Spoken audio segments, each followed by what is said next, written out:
सो hey guys, आज हम देखने वाले हैं क्लास 9 की हिंदी के चैप्टर नंबर 4 जो कि है सांवले सपनों की याद। तो चैप्टर के टाइटल को हम लोग बाद में समझेंगे। सबसे पहले इसके राइटर के बारे में थोड़ा-सा जान लेते हैं। तो ज़्यादा हमें नहीं जानना है, बट इतना ध्यान रखिएगा कि जो इसके चैप्टर के राइटर है उनका नाम है जाबिर हुसैन। और एक चीज़ और ध्यान दीजिएगा कि इस चैप्टर के अंदर जो है इन्होंने 2 भाषा का प्रयोग किया है, जो कि है हिंदी और उर्दू। आपका एक क्वेश्चन है इस चैप्टर में, उसके अंदर ये चीज़ आपको लिखना है, ठीक है? तो याद रखिएगा कौन से 2 भाषा हिंदी और उर्दू का इन्होंने इस्तेमाल किया है। तो अब यहाँ बताया गया है कि आखिर इस चैप्टर को क्यों लिखा गया है। देखो यहाँ पे कहा गया है कि 1987 में एक प्रसिद्ध पक्षी विज्ञानी थे जिनका नाम था सालिम अली। पक्षी विज्ञानी का मतलब जो कि पक्षी के बारे में खोजबीन करते हो, उनके बारे में और जानने की कोशिश करते हैं। ठीक है? तो यहाँ पर कहा जा रहा है कि जब सालिम अली की मृत्यु हो गई तो उसके बाद जो है डायरी शैली के रूप में, डायरी शैली का मतलब हुआ कि अपने थॉट्स को व्यक्त करना। जैसे डायरी में कोई व्यक्ति जो होता है वो अपने विचार को लिखता है। ठीक है? तो इसी तरह यहाँ पे लिखा है कि डायरी शैली के रूप में लिखा गया स्मरण है, मतलब एक याद है। तो यहाँ पर लेखक जो हैं, वह सालिम अली की जो यादें हैं और अपना जो कुछ थॉट है, वह पूरे इस चैप्टर के अंदर लिख कर के व्यक्त किए हैं। इसके बाद यहाँ पे कहा गया है कि सालिम अली की मृत्यु से जो उत्पन्न हुए थे दुःख और अवसाद, अवसाद मतलब उदासी, तो इसको जो है लेखक ने सांवले सपनों की याद के रूप में व्यक्त किया है। यहाँ पे जो सामले वर्ड है, इससे जो है आप समझ सकते हो कि दुःख और अवसाद मतलब उदासी को जो है यह बता रहे हैं।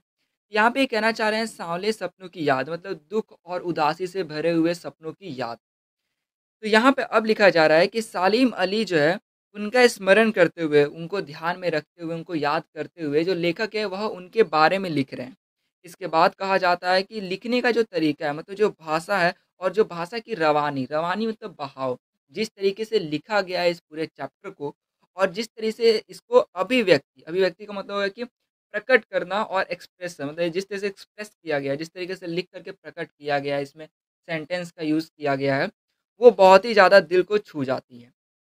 तो यहाँ तक तो हमने समझ लिया, अब हम देखते हैं कि इस चैप्टर के अंदर राइटर जो है वह क्या लिखते हैं। राइटर यहाँ पर लिखते हैं कि सुनहरे परिंदों के खूबसूरत पंखों पर सवार सांवले सपनों का एक हुजूम मौत की खामोश वादी की तरफ अग्रसर है। कोई रोक टोक सके कहाँ संभव है।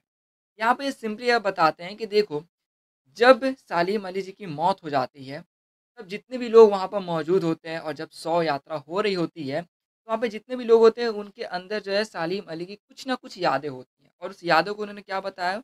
सांवले सपने। ठीक है? तो वो सब अब कहाँ जा रहे थे? एक खामोश वादी की तरफ जा रहे हैं। मतलब कि आप बोल सकते हो कि अब जो है, जब सालिम अली मर जाते हैं, तो वो एक मानो खामोशी के अंदर चले जाते हैं और अब उनको कोई रोक-टोक सके, तो ये संभव नहीं है। इस चीज़ को और सिम्प्लीफ़ाई करके नीचे बताया गया है कि यह जो हुजूम है मतलब यह जो भीड़ है इसमें आगे आगे कौन चल रहे हैं तो सालिम अली चल रहे हैं। मतलब उनको आगे-आगे जो है लेकर के जाया जा रहा है। इसके बाद जो है लेखक कहते हैं कि अपने कंधों पर सैलानियों, सैलानियों का अर्थ होता है ऐसे व्यक्ति जो कि एक प्लेस से दूसरे प्लेस पर जाते रहते हैं। तो सैलानियों की तरह जो है अंतहीन सफ़र का बोझ उठाए सालिम अली जो है आगे बढ़ रहे हैं। मतलब अब जो है वह जिस सफ़र पर जा रहे हैं वह अंतहीन है और इस वजह से यह जो सफ़र है, यह इनके जितने बाकी उन्होंने सफ़र किए हुए हैं उन सबसे बिल्कुल ही अलग है। फिर राइटर कहते हैं कि भीड़-भाड़ की ज़िंदगी और तनाव के माहौल से इनका यह आखिरी पलायन है। मतलब इस भीड़-भाड़ की ज़िंदगी से जो है और तनाव से सालिम अली अब दूर जा रहे हैं। अब जो है लेखक कहते हैं कि सालिम अली उन वन पक्षी की तरह प्रकृति में विलीन हो रहे हैं, जैसे जब कोई पक्षी जो है वह अपने ज़िंदगी का आखिरी गीत गा करके जो है मौत की गोद में जा बसा हो। यहाँ पे इनके कहने का मतलब हुआ कि जैसे कोई पक्षी जो है जब वो मर जाता है तो वह प्रकृति में विलीन हो जाता है, मतलब उसे प्रकृति में मिल जाता है। उसी तरीके से अब जो सालिम अली है वो भी प्रकृति में मिल रहे हैं। इसके बाद वो कहते हैं कि अगर कोई व्यक्ति यह चाहे कि वह अपने जिस्म की हरारत, हरारत मतलब होता है गर्मी और दिल की धड़कन को दे करके वापस से सालिम अली को ज़िंदा कर ले, तो यह अब कहाँ पॉसिबल मतलब कहाँ अब यह मुमकिन है।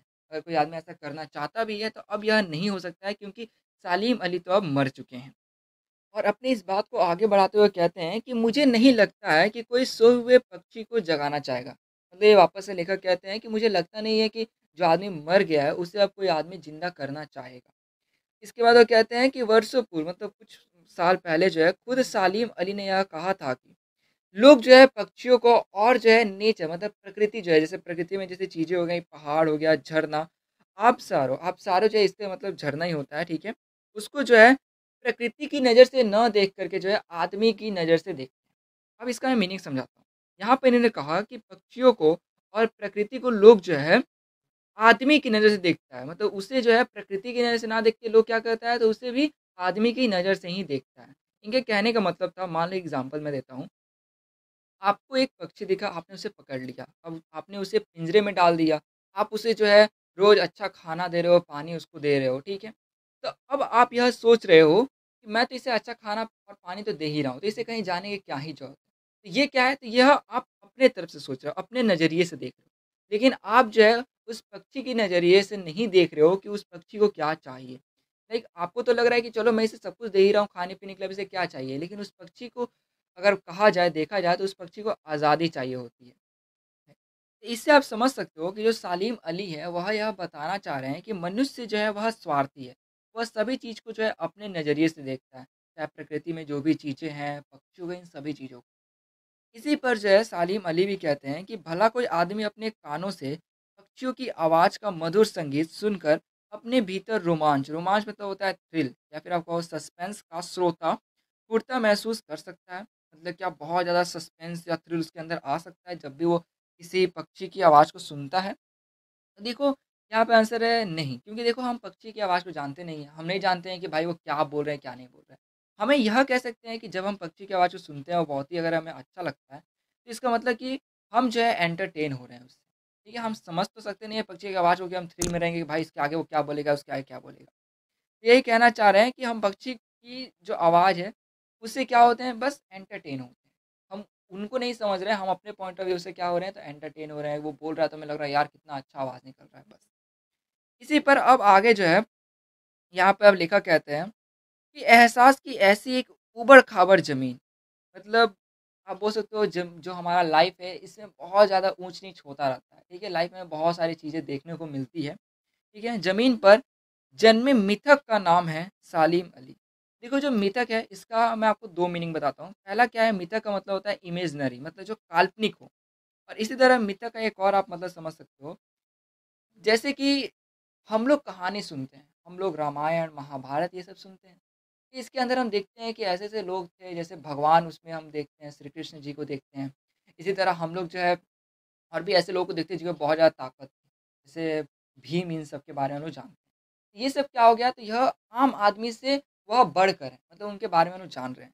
तो जो मिथक होती है ना, इसके अंदर जितने भी लोग होते हैं, वह लोग नॉर्मल ह्यूमन नहीं होते हैं। आप बोल सकते हो कि वह बड़े मतलब उनसे बढ़कर होते हैं, जैसे गॉड होते हैं या फिर जिनके पास कुछ पावर्स टाइप में हो। यही बोला जा रहा है, मिथक से आप इतना चीज़ समझ सकते हो कि यहाँ पर इस मिथक का अर्थ क्या हो सकता है? यह तो नहीं है कि यह इमेजिनरी है, मतलब भाई इंसान सच में है तो इसको इमेजिनरी काल्पनिक कैसे मान लें? तो इतना आप समझ सकते हो कि यहाँ पर जो मिथक वर्ड है, इससे कि इनके काम की वजह से, इनके विचार की वजह से इनको महान यहाँ पर कहा गया है। अब यहाँ पर जो लेखक हैं, वह श्री कृष्ण जी की बात करते हुए कहते हैं कि पता नहीं कब इतिहास में श्री कृष्ण जी ने वृंदावन में रास लीला रची थी। और सो गोपियाँ, गोपियाँ यहाँ पे मतलब हुआ लड़कियाँ, ठीक है? और शोक का मतलब हुआ चंचल, शरारती लड़कियों के साथ जो है शरारत किया था। फिर यहाँ पर कहते हैं कि पता नहीं किस वक़्त वह जो है माखन जो मटके में रहा करते थे, उसको खाते थे, पता नहीं किस वक़्त जो है उसको फोड़ करके खाया करते और अपने पूरे मुँह में भी जो है लगा लिया करते थे खाते वक़्त। फिर वो कहते हैं कि पता नहीं किस वक़्त जो है वह वाटिका, वाटिका मतलब हो गया गार्डन, ठीक है? गार्डन में छोटे-छोटे पेड़ लगे रहते, जिसमें बहुत पत्ते होते और बहुत अच्छा छाँव देता, तो उसके नीचे जो है विश्राम किया करते थे। और पता नहीं किस वक़्त जो है वह अपने मतलब जो बंसी है, जिसको बाँसुरी भी कहते हैं, ठीक है? उसे बजा करके सभी लोगों के दिल के धड़कनों को एकदम तेज़ कर दिया करते थे। और पता नहीं किस वक़्त जो है उन्होंने जो है वृंदावन की पूरी दुनिया संगीतमय जो है कर दी थी, या फिर बोलो कि हो गई थी। मतलब किस वक़्त जो है उन्होंने पूरा वृंदावन में जितने भी लोग थे वहाँ पर अपने हर जगह संगीत को बजा करके, अपने जो बाँसुरी है उसको बजा करके संगीतमय कर दिया था पूरे जगह को। तो ये बोलते हैं कि पता नहीं ये सब कब हुआ था, लेकिन आज भी अगर कोई वृंदावन जाता है तो वहाँ की जो नदी है, वहाँ का जो सांवला पानी है, उस पूरे घटने को जो है याद दिलाता है। बाय द वे, ये जो सांवला है ना, इसका मतलब होता है हल्का काला, ठीक है? तो अब यहाँ पे लेखक कहते हैं कि हर सुबह सूरज निकलने से पहले, ठीक है, जो भीड़ पतली गलियों से होकर के नदी की तरफ बढ़ती है, मतलब कि जब लोग जो है पानी लेने के लिए नदी की तरफ जाते हैं, तो ऐसा लगता है कि मानो कोई मतलब बीच में से, उनके भीड़ के बीच में से कोई आएगा और अपने जो बंसी है उसकी आवाज़ से सभी के कदमों को जो है रोक देगा। इसी तरह जो है जब कभी भी माली सैलानियों को, सैलानी मतलब जो आदमी एक जगह से दूसरी जगह ट्रैवल करते रहते हैं, उनको हिदायत, यहाँ पर जो हिदायत है इसका अर्थ है राह दिखाना। मतलब जब भी कोई आदमी जैसे ट्रैवल कर रहा है, उसको राह दिखा रहा हो कोई माली, तो ऐसा लगता है कि मानो उसी बीच जो है वहाँ पर कोई आ टपकेगा और अपने जो है संगीत के जादू से उस पूरे जगह को भर देगा। मतलब उस पूरे माहौल में जो है संगीत का जादू जो है फैल जाएगा। फिर यहाँ पे लेखक कहते हैं कि वृंदावन कभी कृष्ण की बांसुरी के जादू से खाली हुआ है क्या? मतलब यहाँ पे ये क्या बताते हैं कि जब भी कोई व्यक्ति वृंदावन जाता है, तो वहाँ पर श्री कृष्ण जी जो है उनकी चीज़ों को देखने को मिलता है। लाइक वहाँ पर हमें बहुत सारे मंदिर भी जो है देखने को मिलते हैं। वहाँ पर उनसे जुड़ी बहुत सारी बातें सुनने को भी हमें मिलती है। तो ऐसा एहसास होता है कि मानो कब जो है श्री कृष्ण जी जो है किसी भीड़ में से निकल कर या फिर किसी जगह पर जो है आ जाए और जो वहाँ पे संगीत बजा कर के पूरे जगह को जो है मोह ले। तो चलो यहाँ पे इन्होंने इस पूरे बात को बताया है, ठीक है? मतलब श्री कृष्ण जी की बात की है। एक चीज़ और मैं कहना चाहूँगा कि मैं बहुत छोटा था, तो उस वक़्त मैं वृंदावन गया हुआ हूँ। लेकिन हाँ, मुझे अच्छे से याद नहीं है, कुछ-कुछ चीज़ें बस याद है, क्योंकि उस समय मैं बहुत ही ज़्यादा छोटा था। अब आगे जो है लेखक कहते हैं कि मिथकों की दुनिया, मतलब यहाँ पे इनके कहने का मतलब है कि काल्पनिक चीज़ों से भरी इस दुनिया में इस सवाल का जवाब तलाश करने से पहले, मतलब कि यह जो बोल रहे हैं कि पता नहीं किस वक़्त जो है श्री कृष्ण जी आए, किस वक़्त जो है वह बंसी बजाते थे, मतलब ये सब जो बातें हैं, ठीक है? ये बोलते हैं कि इन्होंने ये सब कब किया है, इस चीज़ को तराशने से पहले, इस चीज़ को जानने से पहले, अब हम लोग जो है जान लेते हैं एक कमज़ोर काया, काया मतलब होता है शरीर, मतलब एक कमज़ोर शरीर वाले व्यक्ति, ठीक है, उनके ऊपर भी एक नज़र डाल लेते हैं जिनका नाम है सालिम अली, जिसके बारे में अभी जो है हम शुरू से पढ़ते आ रहे थे। यहाँ पर जो है फिर कहा जा रहा है कि उम्र को सती, सती मतलब होता है 100, मतलब जब ये 100 साल के होने वाले थे सालिम अली, उससे कुछ दिन पहले ही जो है इनकी मृत्यु हो गई। मतलब 100 साल के होने में बस कुछ ही दिन और बाकी थे। संभव है लंबी यात्राओं की थकान, ये कहते हैं कि ऐसा संभव है कि यह मतलब 100 साल के होने से कुछ दिन पहले ही मरे, क्योंकि इन्होंने बहुत लंबी यात्रा की थी, इसलिए इनका शरीर जो है बहुत ज़्यादा कमज़ोर हो गया था। इसके साथ इनको जो है कैंसर भी था, जो कि एक बहुत ही जानलेवा बीमारी है और उनकी मौत का कारण बनी हो। मतलब वो कहते हैं कि कैंसर भी था उनको, तो वो भी जो है इनकी मौत के कारण हो सकती है कि ये इस वजह से मर गए हों। इसके बाद ये कहते हैं कि लेकिन अंतिम समय तक मौत उनकी आँखों से वह रोशनी छीनने में सफल नहीं हुई थी, जो पक्षियों की तलाश और उनकी हिफ़ाज़त के प्रति समर्पित थी। इनका कहने का मतलब है कि इतना ज़्यादा जो है बूढ़ा होने के बाद भी वो चीज़ों को अच्छे से देख पाते थे, उनकी आँखों की रोशनी जो है वो अच्छी थी।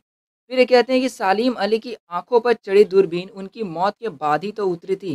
मतलब कि जो सालिम अली थे, वो ज़्यादातर वक़्त जो है दूरबीन अपने साथ रखा करते थे। जैसे कि मैंने कहा कि वो जो है एक जगह से दूसरी जगह पर घूमते रहते थे, यहाँ से वहाँ यात्रा करते रहते थे। तो वह जो है जो भी पंछियों को दिखा करता था, उन सबको वो जो है देखते रहते थे अपने इस दूरबीन से। अब यहाँ पे बोला गया है, उन जैसा बर्ड वॉचर, मतलब जो बर्ड को देखता हो, शायद ही कोई हुआ हो। लेकिन एकांत क्षणों में, मतलब जब एकदम शांति वाले किसी प्लेस में, किसी जगह पर उनको जो है बिना दूरबीन के भी देखा गया है। और वो बिना दूरबीन के जो है दूर क्षितिज, क्षितिज का मतलब हुआ हॉरिज़ॉन, या फिर आप कहो जहाँ पर आकाश और जो धरती है वो मिलता हुआ दिखे। जैसे कि यहाँ पर आप फ़ोटो में देख सकते हो, दूर आकाश और धरती लग रहा है कि एक साथ मिल जा रहा है। ठीक है? तो फैली ज़मीन, तो उतनी दूर तक, मतलब पूरा मानो कि कोई फ़ील्ड खाली है, तो बहुत दूर तक फैली जो ज़मीन है और झुके आसमान है, उनको छूने वाले उनकी नज़रों में कुछ-कुछ वैसा ही जादू था जो प्रकृति को अपने घेरे में बाँध लेता हो। मतलब यहाँ पे कहने का मतलब है कि प्रकृति से ये बहुत ज़्यादा लगाव रखते थे, ठीक है? इसलिए प्रकृति में जो है ज़्यादातर उसी में मतलब घुले-मिले रहते थे, उसी में लीन रहते थे। इसके बाद लेखक जो हैं वो और बताते हुए कहते हैं कि सालिम अली उन लोगों में से थे जो प्रकृति के प्रभाव में आने की बजाय प्रकृति को अपने प्रभाव में लाने के कायल होते हैं। यहाँ पे ये कहने का मतलब हुआ कि जैसे कोई व्यक्ति जो है वो किसी दूसरे पे ना निर्भर होके कोई दूसरा व्यक्ति उन पर निर्भर हो, मतलब प्रकृति पे यह निर्भर ना हो, प्रकृति इन पर निर्भर हो। तो आखिर यह कैसे होगा? वैसे ये देखा जाए तो एक बोलने वाली बात है, वैसे सब कोई प्रकृति पर निर्भर होता है। लेकिन यहाँ पे इनका कहने का मतलब है कि यह जो है प्रकृति की देखभाल करते थे। मतलब अपने हिसाब से जितना वो कर सकते थे उतना करते थे। इस वजह से वह प्रकृति पे नहीं, प्रकृति उन पर निर्भर था। लाइक वो कहीं पर भी जाते तो वहाँ के पंछियों की जो है उनकी सुरक्षा करते थे, उनको देखते रहते थे, जैसा कि ऊपर ही बताया गया है। ठीक है, उसका वहाँ के नेचर जो हो गया उसको भी देखते थे। और जैसा हमने देखा कि उन्होंने पहले भी बताया हुआ था कि लोग जो है, इंसान जो है, वो सभी चीज़ों को जो है इंसान या फिर मनुष्य की नज़र से देखता है। उनको उनकी नज़र से, मतलब जो प्रकृति में जो चीज़ है, उसको प्रकृति की नज़र से नहीं देखता है। इस तरीके से आप कह सकते हो कि ये प्रकृति जो है उसको बचाने में भी रहते थे।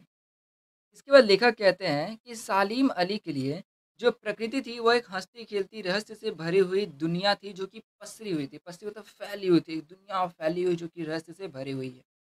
यह दुनिया उन्होंने बड़ी मेहनत से अपने लिए गढ़ी थी, मतलब बनाई थी बोल सकते हो। इसके गढ़ने में उनकी जीवन साथी तहमीना, मतलब उनकी जो जीवन साथी थी, जिसमें बोल सकते हो उनकी जो पत्नी थी, जिनका नाम था तहमीना, उनका ये काफ़ी जो है योगदान था, उन्होंने काफ़ी जो है मदद की थी। और इनके बारे में बताया गया है कि जो तहमीना थी, वह स्कूल के दिनों में उनकी सहपाठी रही थी। मतलब स्कूल के दिनों में दोनों ही आप बोल सकते हो एक ही क्लास में पढ़ा करते थे। अब यहाँ पर अपने लंबे रोमांचकारी जीवन में ढेर सारे अनुभवों के मालिक सालिम अली, मतलब वो अपने जीवन में बोल सकते हो बहुत अनुभव किए हुए थे, क्योंकि वो एक जगह से दूसरी जगह पर जाते रहते थे, हर चीज़ को महसूस करते रहते थे। तो बताया जाता है कि एक दिन केरल के साइलेंट वैली में जब गए थे तो वहाँ पर जो है रेगिस्तानी हवा के झोंकों से बचाने की जो है अनुरोध लेकर के वह जो है चौधरी चरण सिंह से मिले थे। मतलब कह सकते हो कि वो जो वैली था साइलेंट वैली, वहाँ पर जो है रेगिस्तानी हवा जो है उसका झोंका आने वाला था, और उससे वह जो वैली है उसमें जैसे पेड़-पौधे हो गए, जो वहाँ के जानवर हो गए, वहाँ के जो भी पक्षी ये सब हो गए, वो सब जो है प्रभावित हो जाते हैं, वो पूरा मतलब नष्ट हो जाता है। वहाँ पे जितनी भी चीज़ें हैं, पेड़-पौधे, वो बहुत ज़्यादा जो है नष्ट हो जाते हैं। इस चीज़ को जो है समझते हुए जो है वो गए थे उस वक़्त के प्रधानमंत्री, जिनका नाम था चौधरी चरण सिंह। उनके पास जाकर के उन्होंने पूरी बात बताई। फिर लेखक कहते हैं कि जो चौधरी साहब थे, मतलब जो प्राइम मिनिस्टर जी थे, ठीक है? वह गाँव की मिट्टी पर पड़ने वाली पानी की पहली बूँद का असर जानने वाले नेता थे। तो इससे आप कह सकते हो कि उनका गाँव से कुछ नाता था, या फिर आप कह सकते हो कि वो गाँव में जो है जन्मे थे, या फिर उनका मतलब कुछ गाँव से कुछ नाता था, ठीक है? इस वजह से वह सारी चीज़ों को समझते हैं और जानते हैं कि अगर मतलब ये जो रेगिस्तानी हवा जो है इससे बहुत ज़्यादा जो है वहाँ पर जो साइलेंट वैली में आप बोल सकते हो जो पेड़-पौधे हैं, पक्षी हो गए और जानवर हो गए, उनको मतलब नुकसान हो जाएगा। इस चीज़ को जानते हुए उस समय जब इस बात को उन्होंने सुना था चौधरी साहब ने, मतलब जो प्राइम मिनिस्टर थे, तब उनकी आँखें जो है वह नम हो गई थी। तो इससे आप इतना तो समझ सकते हो कि जो सालीम अली थे, वह जो है जितनी तरह से जो है मदद हो सके, जैसे प्रकृति की उसको बचाया जा सके, वहाँ के जानवरों को, पशु-पक्षी को बचा सकते, वैसे वो जो है काम किया करते थे। तो यहाँ पर भी वही काम उन्होंने किया है। अब यहाँ पे कहा जा रहा है कि आज सालीम अली नहीं हैं, चौधरी साहब भी नहीं हैं, मतलब दोनों ही क्या हैं तो गुज़र चुके हैं। कौन बचा है? जो अब सोंधी माटी, सोंधी मतलब खुशबूदार, मतलब जब मिट्टी पर पानी गिरता है ना, तो जो उसमें से खुशबू निकलती है उसी को कहा गया है, ठीक है? सोंधी माटी पर उगी फसलों के बीच एक नए भारत की नींव रखने का संकल्प लेगा। कौन बचा है जो अब हिमालय और लद्दाख की बर्फीली ज़मीनों पर जीने वाले पक्षियों की वकालत करेगा? मतलब यहाँ पर ये जो काम जो है किया कौन करते थे? तो ये जो पक्षियों की वकालत का मतलब हो गया कि पक्षियों की सुरक्षा। यहाँ पर वकालत का क्या मतलब है? उनकी सुरक्षा का ध्यान रखना, ठीक है? तो ये कौन क्या करते थे? तो ये जो हमारे सालीम अली जी हैं, वो किया करते थे। लेकिन जब वो चले गए, जब वो गुज़र गए, तो अब यहाँ पे लेखक बोल रहे हैं कि अब आखिर यह काम कौन करेगा? तो यहाँ पर अब लेखक कहते हैं कि सालीम अली ने अपनी आत्मकथा, आत्मकथा का मतलब होता है ऑटोबायोग्राफी। जैसे कि आप जब अपने बारे में, खुद के बारे में पूरा लिख रहे होते हो, तो उसको बोलते हैं ऑटोबायोग्राफी, ठीक है? तो उन्होंने अपने आत्मकथा का जो है नाम रखा था फॉल ऑफ ए स्पैरो। अब ये जो नाम है ना फॉल ऑफ ए स्पैरो, इस नाम से जो लेखक है उन्हें एक और बात याद आ रही है, जो कि यहाँ पर वो कहते हैं कि डीएच लॉरेंस करके जो है एक व्यक्ति थे जिनकी मौत हो गई थी। तो मौत होने के बाद सभी लोग जो है उनकी पत्नी फ्रीडा लॉरेंस के पास पहुँचे और उनसे अनुरोध किया कि आप अपने पति के बारे में कुछ बताइए। तो जो उनकी पत्नी थी वो कहती है कि मैं अपने पति के बारे में उतना नहीं बता सकती हूँ, और वह कहती हैं कि मेरे लिए जो है उनके बारे में लिखना असंभव सा है। और वो इस बात के आगे वो कहते हैं कि मुझे महसूस होता है मेरी छत पर बैठने वाली गौरैया लॉरेंस के बारे में ढेर सारी बात जानती है। क्योंकि जो लॉरेंस थे वह भी जो है पक्षी को बहुत प्रेम किया करते थे, जैसे वो भी जो है छत पर जा कर के बहुत वक़्त बिताया करते थे पक्षी को देखने में। तो वही जो उनकी पत्नी रहती है वो कहती हैं कि मुझसे ज़्यादा तो वो पक्षी जो है जानती होगी। क्योंकि जो लॉरेंस थे, ठीक है, बहुत खुला-खुला इंसान थे, लाइक दुनिया भर की बातों को स्पष्ट रूप से रख देने वाले और सादा दिल के, एकदम नॉर्मल व्यक्ति थे। फिर वो कहती है कि लॉरेंस मेरी रगों में, मेरी हड्डियों में समाया हुआ हो, लेकिन मेरे लिए उसके बारे में बता पाना कठिन है, उसके बारे में अपने अनुभवों को शब्दों में जमा पाना मुश्किल है, क्योंकि वो कहती है कि मुझसे ज़्यादा मेरी छत पर बैठी गौरैया जो है लॉरेंस के बारे में अच्छे से जानती है, यहाँ तक कि हम दोनों के बारे में मुझसे ज़्यादा वह गौरैया जो है जानकारी रखती है। सिंपली यह बताना चाह रही थी कि गौरैया जो है मतलब जो उनके छत पर आया करती थी, उसके साथ जो है लॉरे ज़्यादा टाइम स्पेंड करते थे। मतलब छत पे जो भी पंछी सब आया करते थे, उनके साथ जो है ज़्यादा वक़्त जो है लॉरेंस बिताते थे। इसके बाद लेखक कहते हैं कि जटिल प्राणियों, ध्यान देना जब भी कहीं जटिल प्राणी लिखा रहे ना तो इतना समझ जाना कि यह जो है इंसानों को कहा जा रहा है। क्योंकि अभी तक में सबसे जो जटिल प्राणी है वो इंसान ही है। क्योंकि सबसे ज़्यादा डेवलप कौन किया है तो इंसान ही किया हुआ है इस पूरे धरती तो ये यहाँ पे लेखक कहते हैं कि जटिल प्राणियों के लिए मतलब मनुष्य लोगों के लिए जो सालीम अली हैं वह एक पहेली बने रहेंगे। इनके कहने का अर्थ है कि देखो जो सालीम अली थे वह पक्षी प्रेमी थे, इसके साथ वो प्रकृति के बारे में सोचते थे। वो कहते थे कि हमें जो है प्रकृति को उसी के नज़र से देखना चाहिए, अपने नज़र से नहीं। तो ये सब जो चीज़ें हैं ना वो यहाँ पर लेखक कहने का मतलब है कि आम इंसान जो मनुष्य है वो जल्दी समझ नहीं पाएगा। इस वजह से उनके लिए जो है सालीम अली की जो बातें हैं वो पहेली की तरह रह जाएगी। अब यहाँ पर फिर जो है बताते हैं लेखक कि आखिर किस वजह से जो सालीम अली थे वह एक पक्षी प्रेमी बने। यह क्वेश्चन भी दिया गया है कि कैसे और किस वजह से जो है सालीम अली एक पक्षी प्रेमी बने। तो यहाँ पर हुआ क्या था जब बचपन में सालीम अली जो थे वो एयर गन चला रहे थे। तो उनके जो एयर गन था उससे एक नीले कंठ की गौरैया जो है वो घायल हो गई। और उसके बाद जब वो घायल हो गई तो जो सालीम अली थे अब देखते हैं कि अरे यार ये तो मुझसे घायल हो गई, तो वो उसकी बहुत केयर करने लग जाते हैं। मीन्स उसको बोल सकते हो कि उसके भी ध्यान देने लग जाते हैं। और इस तरीके से जो है उनको जो एक नया रास्ता मिलता है मतलब मानो कि उन्हें जो है कि उनको एक लक्ष्य मिल जाता है, उनको जो है पक्षियों से प्रेम हो जाता है। उसके बाद से जो है वो पक्षियों को और जानने की कोशिश करते हैं, फिर यात्रा करते रहते हैं अलग-अलग तरह की जगहों पर जा-जा के वहाँ पे अलग-अलग तरह के पक्षियों को देखने के लिए। तो आप यहाँ पे कह सकते हो कि जब बचपन में उनके साथ ये घटना हुई थी, उसके बाद जो है इस वजह से वह जो है पक्षी प्रेमी बन गए थे। इसके बाद कहा गया है कि सालिम अली जो है प्रकृति की दुनिया में एक टापू बनने के बजाय अथाह सागर बनकर उभरे थे। यहाँ पे टापू और सागर में जो है कुछ कंपेयर किया गया है। ये भी क्वेश्चन में है कि उन्हें जो है क्यों बोला जा रहा है कि वह एक सागर थे, मतलब टापू ना थे। देखो क्या होता है जो टापू होता है वो थोड़े दिन में फैला होता है, ठीक है? वही अगर हम लोग कंपेयर करें सागर से तो, लेकिन सागर आप देख सकते हो बहुत ज़्यादा दूर तक फैला हुआ रहता है, बहुत गहरा रहता है। तो यहाँ पर जो है लेखक का कहने का अर्थ है कि सिर्फ़ कुछ दूर तक सीमित तक मतलब उनका एक सीमा नहीं था। आप बोल सकते हो कि जो सालिम अली थे वो सिर्फ़ कुछ ही दूर तक जो है पक्षी को या फिर जो वहाँ की प्रकृति है उसको नहीं देखते थे। वो जो है एक जगह से दूसरी जगह पर जाते रहते थे ताकि वो और ज़्यादा एक्सप्लोर कर सके और ज़्यादा जो है प्रकृति को और जो पक्षी उन सबको देख सकें। तो इस वजह से वो एक टापू मतलब एक सीमा तक नहीं थी, वो बहुत ज़्यादा दूर जितना उनसे हो सकता था उतना दूर वो जाते यात्रा करते इसलिए वह एक सागर की तरह थे। ठीक है? तो यहाँ पर आप ये लिख सकते हो ये आपका एग्ज़ाम में अगर आता है तो क्योंकि ये क्वेश्चन में है। अब यहाँ पे जो लेखक है वह अपने मन की बात जो है बताते हुए कह रहे हैं कि मुझे ऐसा महसूस होता है कि मानो अब भी वह जो है पक्षियों के सुराग, सुराग का यहाँ पे अर्थ है खोज, ठीक है? तो मुझे ऐसा लगता है कि मानो अभी वह पक्षियों के खोज में निकले हैं और वो भी अपनी लंबी सी दूरबीन को लेकर के। और जैसे ही उनकी खोज पूरी हो जाएगी तो वो अपने खोजपूर्ण नतीजों मतलब जो भी वो चाहते हैं पक्षियों के बारे में जानना, तो जब उनको पूरा पता चल जाएगा तो वो जो है वापस जो है लौट कर आ जाएँगे। इसी पर वो कहते हैं कि जब तक वो नहीं लौटते क्या उन्हें गया हुआ मान लिया जाए? मेरी आँखें नम हैं, सालिम अली तुम लौटोगे ना? तो यहाँ पे आप बोल सकते हो कि यहाँ पे ये इच्छा ज़ाहिर कर रहे हैं कि मानो इनको लगता है कि वो मरे नहीं हैं बल्कि वह अब भी जो है पक्षियों की खोज में निकले हैं। तो ये था इस पूरे चैप्टर के अंदर मैंने पूरा डिटेल में बता दिया, जो हार्ड वर्ड्स थे उन सब की मीनिंग भी बता दी है। मैक्सिमम जो क्वेश्चन है आपका इससे जो है हल हो जाएगा, ठीक है? तो इस तरह इस वीडियो में सिर्फ इतना ही। आशा हूँ वीडियो आपको अच्छी लगी हो। जो भी चैप्टर में था वो डिटेल में मैंने आपको बता दिया। जाने से पहले जो है लाइक कर देना वीडियो को और चैनल को सब्सक्राइब करना बिल्कुल भी मत भूलना। इस वीडियो को अपने दोस्तों से भी शेयर कर देना ताकि वो भी जो है इस चैप्टर को अच्छे से समझ सकें। तो मिलते हैं नेक्स्ट चैप्टर में।